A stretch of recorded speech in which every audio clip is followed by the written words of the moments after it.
लीजिए सुनिए मेरी पहली लिखी उपन्यास गंडक के उस पार, मेरी यानी अभिषेक की आवाज में। अध्याय दूसरा। शाम को घर असामान्य रूप से शांत था। न कोई सरकारी फोन, न कोई फाइल, न किसी बैठक की चिंता, सिर्फ घड़ी की टिक टिक टिक। शीतल ने चाय का कप उनके सामने रखते हुए मुस्कुरा कर कहा, अब तो आप सचमुच स्वतंत्र हैं। शर्मा जी हल्का सा हंस पड़े। स्वतंत्र या अकेला?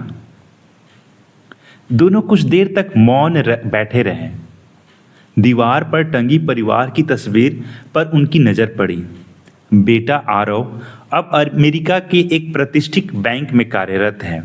बेटी निकिता बेंगलुरु की एक बहुराष्ट्रीय कंपनी में उपाध्यक्ष है।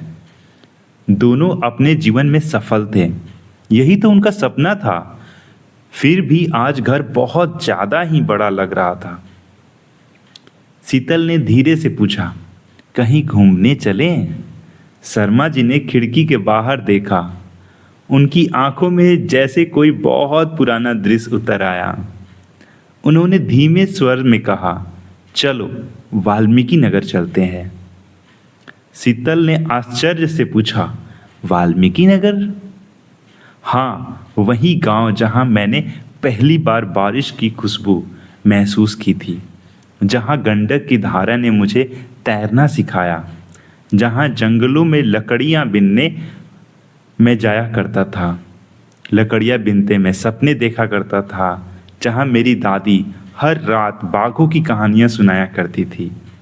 वे कुछ क्षण रुके, फिर बोले, जानती हो शीतल, जीवन में बहुत कुछ पाया, सम्मान मिला, पद मिला, घर मिला, बच्चे सफल हुए, लेकिन एक चीज वहीं छूट गई।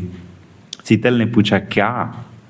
उन्होंने खिड़की से दूर डूबते सूरज की ओर देखा और बोला, मेरा बचपन। अगले ही दिन उन्होंने तत्काल में 2 टिकट बुक करा लिए। रात को शीतल ने बड़े मन से ठेकुआ, मठरी, नमकीन और गुड़ की पापड़ी बनाई। शर्मा जी देर रात तक सो नहीं पाए। उनके मन में एक ही प्रश्न बार बार उठ रहा था, क्या सचमुच गांव आज भी वैसा ही होगा? क्या पीपल का वह विशाल वृक्ष अब भी गंडक के किनारे खड़ा होगा? क्या बरगद की जड़ों पर अब भी बच्चे झूला झूलते होंगे? क्या शाम होते ही उनके मित्र वहां इकट्ठा होते होंगे? और क्या रूपमती? वे अचानक रुक गए। 50 वर्षों से उन्होंने उस नाम को अपने होठों पर नहीं आने दिया था।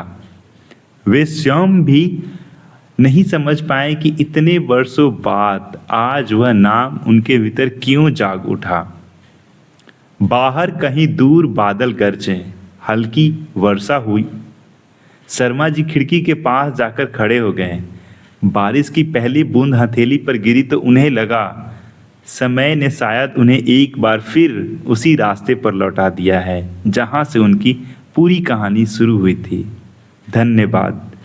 पार्ट 3 के लिए आप प्लेलिस्ट में आगे देख सकते हैं।